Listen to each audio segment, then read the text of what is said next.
आमीन। आमीन आमीन। प्रतिज्ञाओं को पढ़ने के लिए आपको बहुत बहुत धन्यवाद देते हैं संगीता बहन। और इस समय हमारे महान दास अच्छे दास पास्टर विश्वनाथ प्रसाद जी के यहाँ बेतिया जिला जगदीशपुर में चलते हैं मेरे साथ, जहाँ से आज के संदेश सुनाने के लिए पास्टर जी तैयार हैं। पास्टर जी आपका स्वागत है, आप आइए और अच्छे से संदेश को आप सुनाइए। जी जी जी, परमेश्वर के नाम की बड़ाई हो। परमेश्वर की प्रेजेंट में सभी संतों को दसनोह जोड़ करके अभिवादन करते हैं और जय मसीह बोलते हैं। मेरा आज प्रचार का विषय है कि संकट में प्रभु हमसे दूर क्यों क्यों छोड़ देते हैं, हम मिट जाते हैं, मुझे ताड़ना मिलती है, जबकि हम उनके बेटे हैं बेटियां हैं। तो संकट में हमारी पुकार से दूर क्यों हो जाते हैं। हम चाहते हैं कि हमारी मदद के लिए हमारे बिहारी भैया हमारे साथ में आएंगे। आमीन। एक वचन लेंगे, भजन संहिता 50 के 15।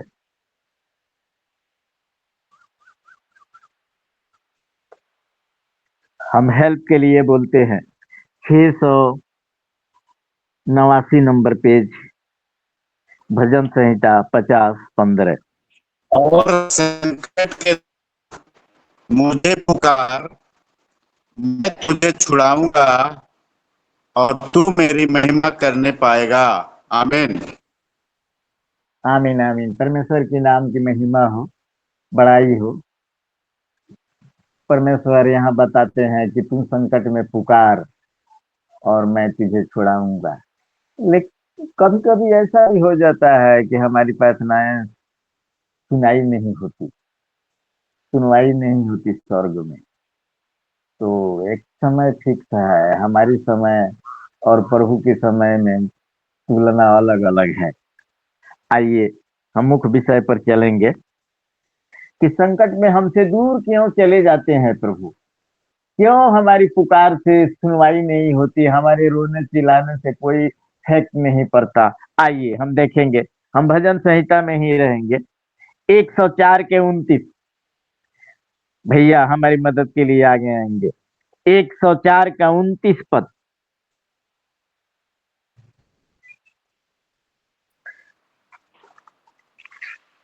तू मुख फेर लेता है और वे घबरा जाते हैं, तू उनकी सांस ले लेता है और उनके प्राण छूट जाते हैं और मिट्टी में फिर मिल जाते हैं।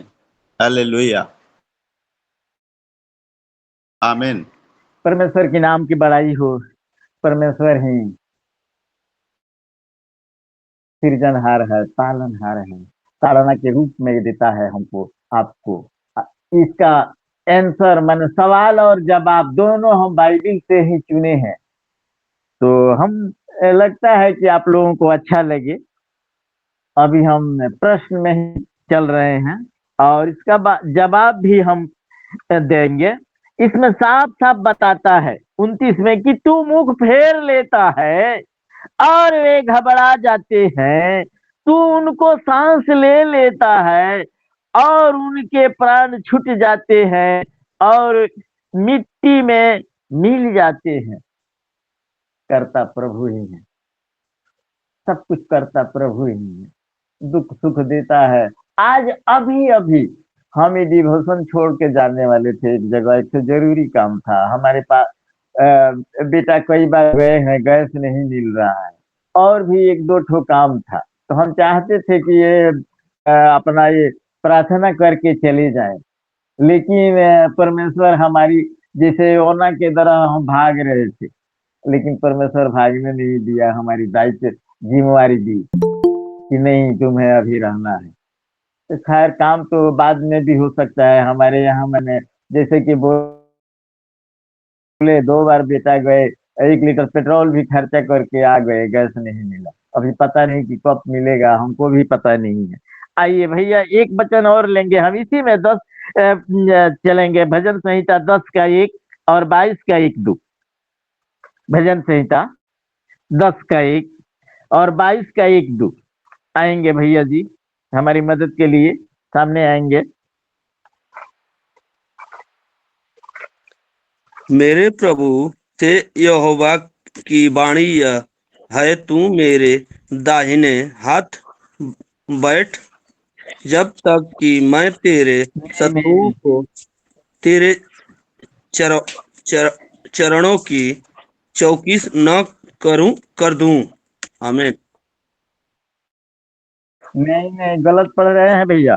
आपको बताया गया है भजन संहिता 10 का 1 और 22 का 1-2। भजन संहिता 10 का 1 हे और यहोवा, 22 का 1। तू क्यों दूर खड़ा रहता है? संकट के समय में क्यों छिपा रहता है? हालेलुया। हालेलुया। संकट के समय में हमारे पुकारने से क्यों नहीं सुनता? ये सारी सुलेशन का जवाब बाइबिल ही देगी। आइए 22 का 1-2 भी ले लेंगे भैया जी। हे मेरे परमेश्वर, हे मेरे परमेश्वर, तूने मुझे क्यों छोड़ दिया? तू मेरी पुकार से और मेरी सहायता करने से क्यों दूर रहता है? मेरा उद्धार कहाँ है? हे मेरे परमेश्वर, मैं दीन को पुकारता हूँ, परंतु तू उत्तर नहीं देता, और रात को भी मैं चुप नहीं रहता। हालेलुया। हालेलुया। हम रात दिन पुकारते हैं तो सुनता क्यों नहीं है? यही हालात है। हमारी एक सिस्टर है इसमें अभी प्रेजेंट है, पूनम जी को। पूनम जी को आप ये देख करके हम बहुत दुखी हैं। ये बाइबिल आप लोगों को दिखा रहे हैं। ये ये बाइबिल ले करके हम पूनम जी के लिए ये कर रहे हैं कि बहुत हम दुखी हैं। पूनम जी जीवन साथी के साथ रहती थी, इतना दिन रही और उसका पति छोड़ करके कहाँ चला गया है। उसको इतना भी समझ में नहीं है कि इस संसार में पति पत्नी का 2 ही आदमी रहता है देखने वाला, और इसको छोड़ के चला गया है कहाँ, और कोई सुधी नहीं ले क्या खाई। ऐसे भी चले जाने के बाद आदमी खा पी नहीं पाता, टेंशन बना रहता है। उनकी शक्ल देखिए, देख करके मायूस आदमी हो जाता है। इनको जब से मैंने सुना है, देखा है, हम भी एक टेंशन में हो चुके हैं। तो आप सभी से हम कल ऐसे निवेदन किए हैं कि व्यक्तिगत प्रार्थना में बहन जी के लिए याद रखेंगे, और सर जी भी योगदान दिए हैं, सभी को निवेदन दिए हैं कि प्रार्थना में याद रखेंगे। ये सारी सिलेशन प्रभु के ही पास है। हम इस अब सिलेशन के पास पहुंचने वाले हैं। अभी तो सवाल हुआ कि परमेश्वर हमको क्यों छोड़ देता है, इस सिलेशन के पास अब पहुंचने वाले हैं। आइए आयु 13 अध्याय 24 से 26 और 34 के 21 से 25 तक पढ़ेंगे। अयुब में भैया जी, हम चाहते हैं भैया जी ही पढ़े, सब लोग उतना फ्रेश नहीं पढ़ पाता। भैया जी जितना बुलंद आवाज से बोलते हैं उतना हमारे मंडली के अंदर किसी के पास उस प्रकार की यही नहीं है योग्यता। अयुब 13 24 से 26। जी सर। तू किस कारण अपना मुंह फेर लेता है और मुझे अपना शत्रु गिनता है? क्या तू उड़ते हुए पत्ते को भी कंपाएगा और सूखे डंठल के पीछे पड़ेगा? तू मेरे लिए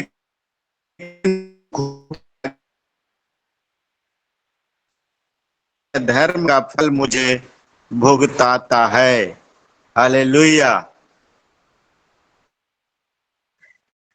आगे भी जाएंगे भैया, 26 तक जाएंगे। पढ़ दिया सर 26 तक।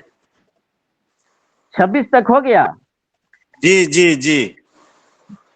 यहाँ निर्बल आदमी परमेश्वर से याचना करते हैं कि मेरे जैसे निर्बल आदमी, मैं एक सूखे पत्ता हूँ, निर्बल हूँ, असमर्थ हूँ, अपहिज हूँ, आश्रयहीन हूँ। मेरे जैसे निर्बल आदमी के साथ सताव हो रहा है। प्रभु आप हैं कहाँ?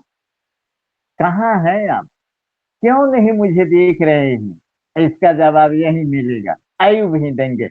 इसका जवाब आप लोग सुनिए, 34, अयुब 34, 34 में आएंगे भैया जी, अयुब 34 अध्याय 1 से 25।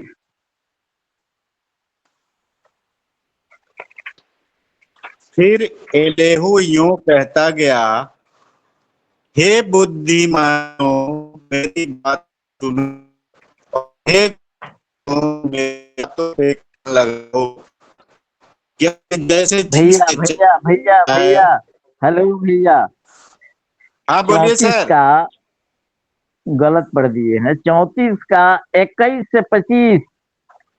ठीक है, क्योंकि परमेश्वर की आंखें मनुष्य की चाल चलन पे लगी रहती हैं, और वह उसकी सारी चाल को देख रहता है। ऐसा अंधियारा या घोर अंधकार कहीं नहीं है जिसमें अनर्थ करने वाले छिप सकें, क्योंकि उसने मनुष्य का कोई समय नहीं ठहराया कि वह परमेश्वर के सम्मुख अदालत में जाए। वह बड़े बड़े बलवानों को बिना पूछ पाछ के चूर चूर करता है और उनके स्थान पर दूसरों को खड़ा कर देता है, इसलिए कि वह उनके कामों को भली भांति जानता है। वह उन्हें रात में ऐसा उलट देता है कि वे चूर चूर हो जाते हैं। हालेलुया। हाँ, यहाँ ये दर्शाया गया है कि परमेश्वर की निगाहें हम पर लगी रहती है। जैसे कि मैंने अभी अभी बताया कि हम परमेश्वर से छुप करके योना के समान हम दूसरे कामों में जाने वाले थे। मुझे ये पता नहीं था कि मुझे आज प्रचार करना था, करना है। हम जानते नहीं थे भैया जी, हमारे ऐसी मोबाइल में मैसेज भेजे हैं, लेकिन हमको मैसेज देखने का भी फुर्सत नहीं मिला कि देखें, और एक बैग बोल दिए हैं कि नहीं, प्रचार आप ही को करना है। तो परमेश्वर की योजना के अंतर्गत हम सब आए हैं। परमेश्वर ने हमको माँ के पेट से ही सीट लगा करके अलग किया है, अपने योजना के अंतर्गत हमको अपने माध्यम से ले आया है। संसार में से हम चुने हुए लोग हैं, और हर समय हमारी ऊपर उनकी निगाहें रहती है कि हमारे लोग कहाँ जा रहे हैं, क्या से छुपे। बड़े बड़े को देता है और टुकड़े टुकड़े हो जाते हैं, तब उनको महसूस होता है कि परमेश्वर हमको ताड़ना दिया। आइए इस ताड़ने के विषय में इसी में लिखा हुआ है भैया, थोड़ा सा इसी में पीछे चलेंगे। 10 वचन 11 वचन के देंगे, 34 का 10 11 ही पढ़ेंगे।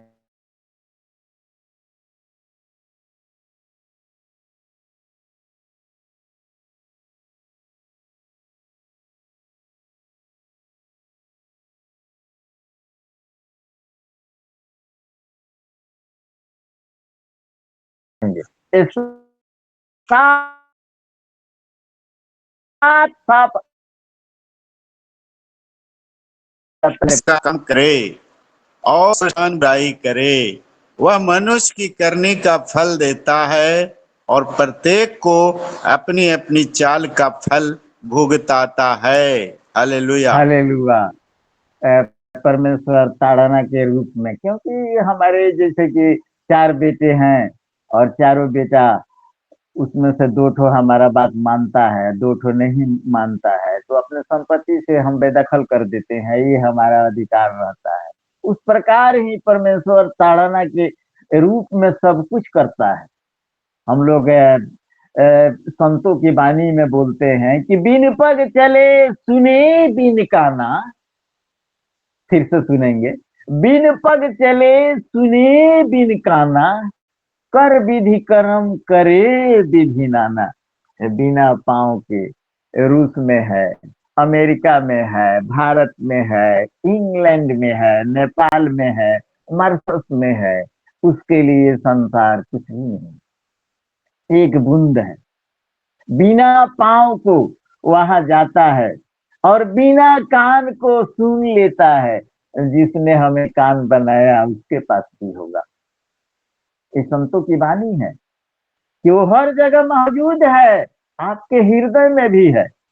इस संतों की वाणी है, संतों की वाणी एक एक वाद बहुत सी महत्वपूर्ण है। देखिए कैसा लिखा है संतों ने कि बिन पग चले सुने बिन काना, कर विधि कर्म करे विधि नाना। वो सब कुछ करने की सामर्थ्य रखता है। रूस में है, अमेरिका में है, इंग्लैंड में है, भारत में है, हर जगह मौजूद है। उससे छुप नहीं सकते, हम उससे छुप नहीं सकते। क्या हमारी योजना है, कहाँ हम जाने वाले हैं।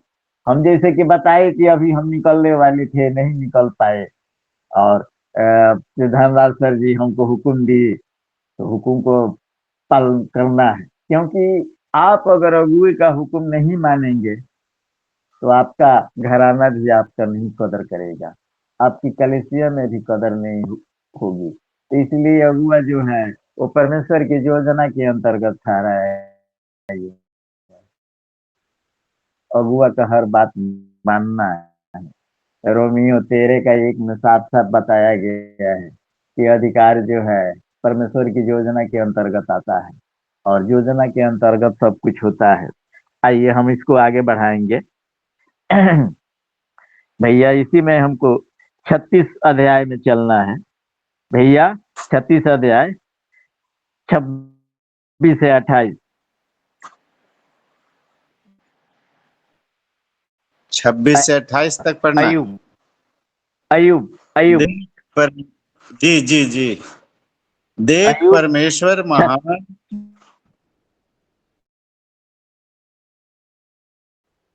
जी जी पढ़िए।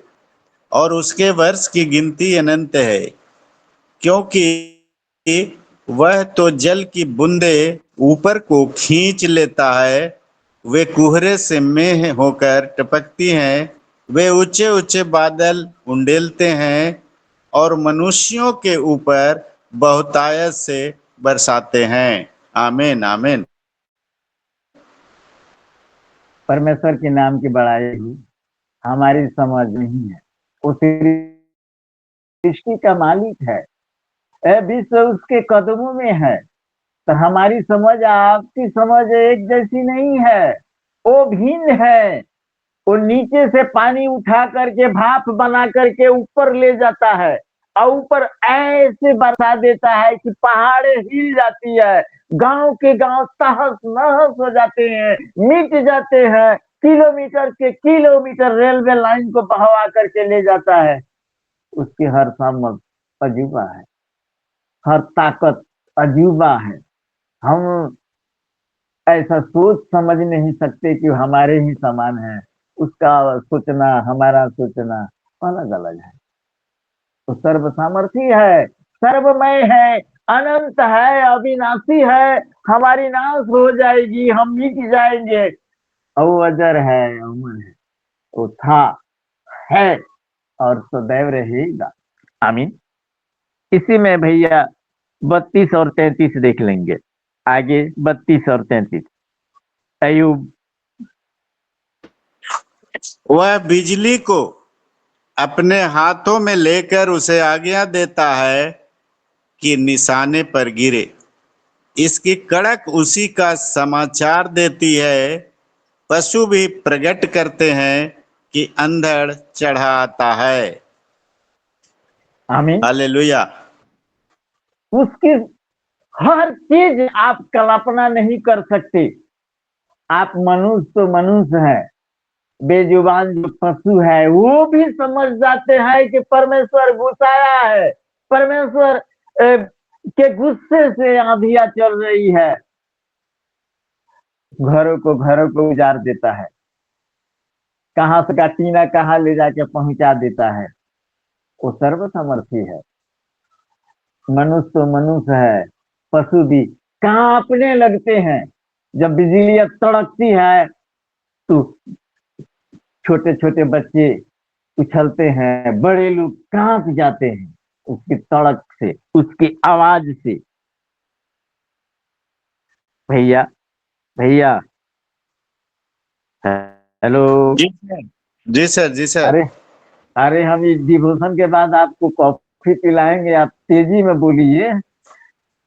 ठीक है सर। 37, इसी में 37 चलेंगे, 37 अध्याय में 37, 5, जी 23, 24 पद। 37, 5, 23, 24। ठीक है सर। परमेश्वर गरज कर अपना शब्द अद्भुत रीति से सुनाता है और बड़े बड़े काम करता है जिनको हम नहीं समझते। सर्वशक्तिमान जो अति सामर्थी है और जिसका भेद हम पा नहीं सकते, वह न्याय और पूर्ण धर्म को छोड़ अत्याचार नहीं कर सकता। इसी कारण सज्जन उसका भय मानते हैं और जो अपनी दृष्टि में बुद्धिमान हैं उन पर वह दृष्टि नहीं करता। हालेलुया। हालेलुया।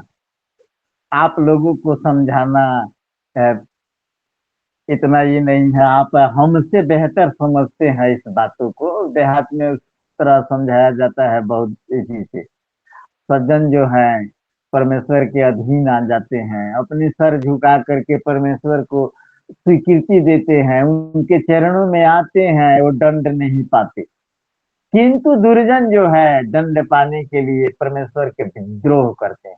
आइए अब हम विद्रोह पर थोड़ा सा प्रकाश डालेंगे। विद्रोह, उत्पत्ति 19, उत्पत्ति 19 अध्याय 19 का वचन बताइए।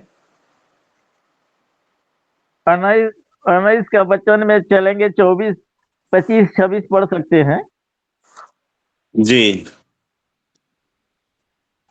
तब यहोवा ने अपनी ओर से सदोम और अमोरा पे आकाश से गंधक और आग बरसाई और उन नगरों को और उस संपूर्ण तराई को और नगरों के सब निवासियों को भूमि की सारी उपज समेत नष्ट कर दिया।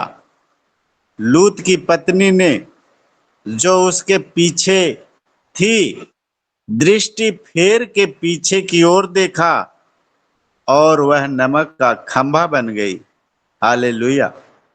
हालेलुया। देखिए यहाँ ये जो दंड जो है परमेश्वर के से ऊपर से आता है, गंधक बरसाई और आग लग गई। जमीन पर जितनी चीज थी सब चीज मिट्टी में मिल गई। लूत का घराना ही बचा, बाकी सब लोग। दामाद लोगों को बुला रहा था, दामाद लोग नहीं आए, सब जल मरे। तो परमेश्वर की ओर से कोपनी आता है। आइए एक वचन और ले लेंगे हम, भजन संहिता 79 के 6 पद। भजन संहिता 79 की 6 पद। हम चाहेंगे कि भैया ही आएंगे हमारे साथ। जो जातियां तुझको नहीं जानती और जिन राज्यों के लोग तुझसे प्रार्थना नहीं करते उन्हीं पर अपनी सब जलजलाहट भड़का। हालेलुया। हालेलुया। जो जाति के लोग परमेश्वर का डर भय में नहीं रहते उन्हीं पर तेरा कोप भड़के। और इसी को और विस्तार से यहाँ बता दिया है। इसी में पीछे जाएंगे 2 अध्याय, 2 के 10 से 12 में साफ साफ खुलासा करके बता दिया है। आएंगे भैया 2 अध्याय भजन संहिता 2, 10 से 12 साफ साफ खुलासा करके बता दिया है। पढ़ेंगे।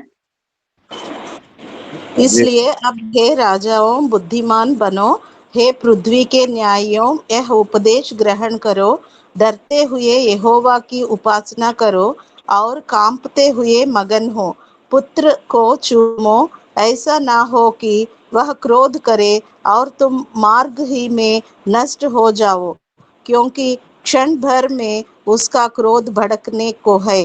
धन्य है वे जिनका भरोसा उस पर है। आमीन। आमीन आमीन। परमेश्वर के नाम की बड़ाई हो। ये दोनों जो अभी अभी हमारी सिस्टर पढ़ी है, हैंसरी मैन और मदन भैया को घराने सहित प्रभु आशीष दे और दोनों को लंबी उम्र दे। आमीन। कितना बढ़िया वचन लिखा है कि परमेश्वर को डर भय में रहते हैं, वो विपत्तियों से बचे रहते हैं। तो परमेश्वर के अधीन रहना, डर भय में रहना बहुत जरूरी है, बहुत जरूरी है। परमेश्वर में के अधीन रहिए, सारी पापों से बचिए। हम इसी के साथ अपना प्रवचन को अंत करते हैं। समय अब हो चुका है और जो कई घंटों का की है, लेकिन हम यहीं पर अब विराम देते हैं अपने वाणी को और माइक को अपने सर जी को सौंपते हैं। आमीन। आमीन आमीन। धन्यवाद विश्वनाथ प्रसाद जी, आपको बहुत ही श्रेष्ठ वचन आज हमने सुनाया है। धन्यवाद आपको। साजन कोशी जी, आप अपने माइक को खोलकर प्रार्थना ओके, कीजिए। Praise the Lord, praise the Lord. आइए हम प्रार्थना की ओर अग्रसित हूं। धन्यवाद प्रभु का। बीते 8-10 दिन आपकी आड़ में हम निरंतर अपने आप को गतिमान रखे हुए, ये सब आपकी भलाई और स्तुति रहने का कारण है पिता। किसी भी पग अगला पल हमारा कहीं से कहीं हो सकता था, पर क्योंकि आपके डर और भय में प्रार्थना के साथ, बड़े दया भाव के साथ अपने आप को आगे रख पिता परमेश्वर हम चलायमान गतिमान रहे। क्योंकि जब हम अपने गाड़ी के बगल में देखते थे, ऐसा लगता था कहीं ड्राइवर को जरा सी नींद आई, एक पलक झपका और हम कहां से कहां पहुंच सकते हैं। सचमुच वो दार्जिलिंग का वो क्षेत्र विभत्स था। कई ज्ञान की बातें हमें मिली, हम अपने आप को समझ पाए, अपने आप में से बाहर आ पाए, प्रभु के नजदीक जाने के लिए और बड़ी तैयारी दी कि हम क्या हैं और क्यों हैं, कैसे हमारा जीवन बड़े सतर्कता के साथ होने की आवश्यकता है। होने दे पिता, इन महिमा भरी बातों को जानने के लिए हमें जीवन देकर ऐसे ऐसे स्थानों पर आप ले गए, जिससे हम भाव विहोर तो हुए, मगर उसके साथ साथ जो अभी विश्वनाथ जी कह रहे थे या बांट रहे थे, इन बातों से हम कई बार ओतप्रोत हुए, एक दिन में 2-2, 4-4 बार। यस लॉर्ड, धन्यवाद प्रभु। दार्जिलिंग के उस क्षेत्र में 2:30 से 3 बजे सवेरे उठकर 1.5 घंटे की कार की यात्रा के बाद जब हम सनराइज के पॉइंट पर पहुंचे, वो जो ठंड हमने महसूस किया, शायद उतना ठंड हमारे जिंदगी में कभी महसूस नहीं हुआ। मतलब किसी चीज को पाने के लिए वो तप बहुत आवश्यक है, वो दया भाव होने के लिए प्रभु से हम आशीष की गुजारिश चाहते, मांगते, रखते हैं।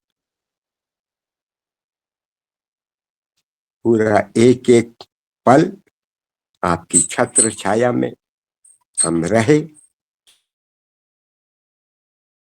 उसका उदाहरण है कि हम जीवित हैं और प्रभु के नाम को सम्मान देने के लिए तत्पर और सिद्ध पाए जाते हैं।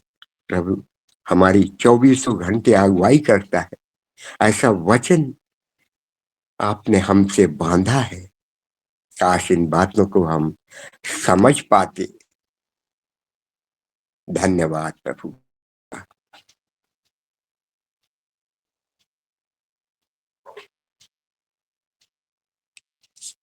कुल्लू, मनाली, शिमला, काठमांडू से भी ज्यादा गहरा रोड से जब हम नीचे देखते थे, लगता था कि घर माचिस के डब्बी से भी छोटी दिखती थी। हाईएस्ट पॉइंट और रोड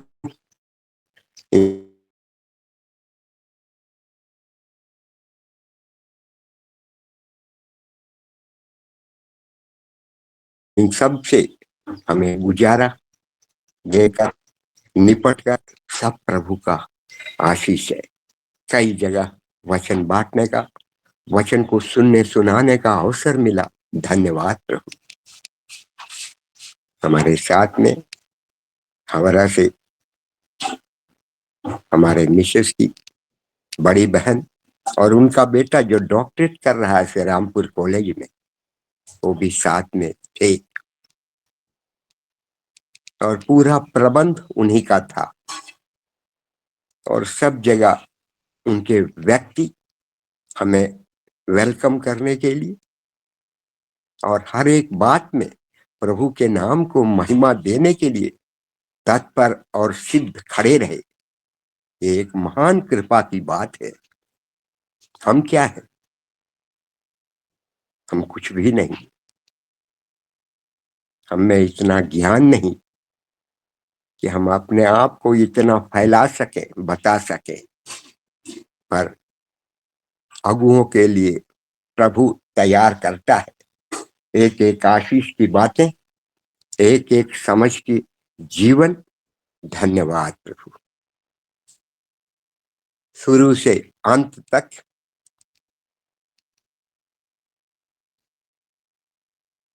करीब करीब सभी प्रकार की ट्रेनों में हमने यात्रा किया। बिलासपुर से हावड़ा और हावड़ा से बिलासपुर और हावड़ा से आगे की जो व्यवस्था, सब इंडिया के सुपर टॉप गाड़ियों में थी। धन्यवाद प्रभु। मिले हुए अवसरों के लिए हम धन्यवादी हैं। प्रभु ने हमें संभाला, बचाया और ये गवाही देने के लिए तत्पर और सिद्ध किया। इस बात के लिए हम धन्यवादी हैं। धन्यवाद प्रभु, धन्यवाद प्रभु। जब विश्वनाथ जी वचन बांट रहे थे, कई बार मैं रोमांचित हो उठा। जिन बातों को लेकर वे समझा रहे थे, जता रहे थे, मत डर, और प्रभु की वो आशीष के लिए हम अपने आप को सिद्ध और बेहतर बनाकर अपने आप को प्रभु की सामीप्यता में बड़े दया भाव से कुशलता के साथ रख पाए। धन्यवाद प्रभु का। तमाम जगहों में कहीं भी हम विचलित नहीं हुए, हम शोकित नहीं हुए, चिंतित नहीं हुए। नहीं तो ऐसा तो जरूर होता है कि 8-10 दिन की यात्रा में कहीं ना कहीं हम थोड़ा सा सोच में पड़ जाए, पर ऐसी कोई स्थिति नहीं आई। वेल प्लान्ड था सब कुछ और उसी प्लान्ड वे में प्रभु हमें ले चला और कुशलता के साथ शहडोल जैसे छोटे से जगह में लाकर 11:30 बजे स्टेशन पहुंचाकर 12:05 तक, मतलब आज के दिन सुबह हम घर पहुंच पाए। धन्यवाद प्रभु का। आदर और महिमा आपको देते। हर एक बात से पिता आपका और सिर्फ आपका नाम प्रमाणित और सिद्ध हो। धन्यवाद प्रभु। आदर और महिमा देते हुए प्रार्थना को प्यारे प्रभु यीशु मसीह के नाम से मांगते। आमीन आमीन आमीन। आमीन आमीन।